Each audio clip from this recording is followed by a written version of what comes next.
Be ready. Start. Mr. Deputy Chairman, sir, this is quite a simple bill which tries to regularize or rather bring up to date some of the rules regarding licensing, and for that purpose the definitions are sought to be changed. Now it is quite obvious that when these definitions have been adopted, it will give a new type of work to the ministry, and it is in anticipation of this new type of work like telecommunication, television, etc., that these particular definitions are sought to be extended.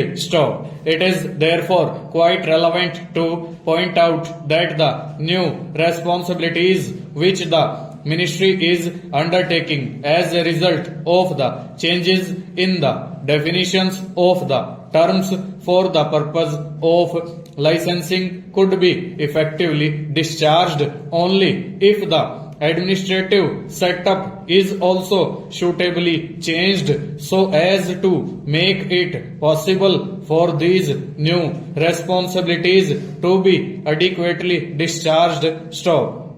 Sir, we know that the zonal system in our telegraph and postal departments still requires a lot of change, and if these new responsibilities are to be adequately discharged, it will be necessary to reorganize and to create some new zones.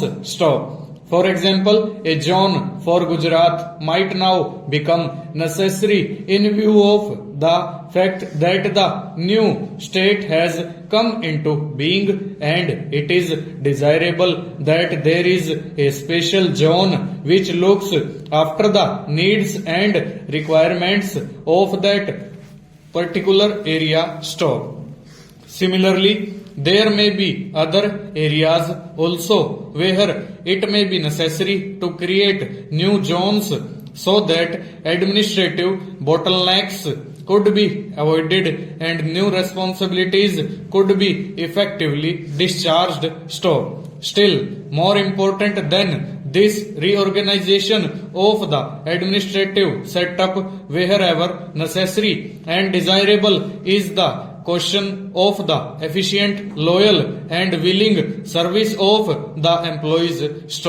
And in that connection, I am sorry to state that some of the aftermath of the central government employees strike still continues even in this department, which creates a certain amount of heartburning among the employees, and as has been shown through many examples cited by my honorable friend who spoke before me, there is a general impression that the administration of both the post and the telegraph service is deteriorating. I do not know how far it is because of the top-heavy nature of the administration or how far it is because of the dissatisfaction among the employees over some of the policies that might be followed by government. Full stop. Over.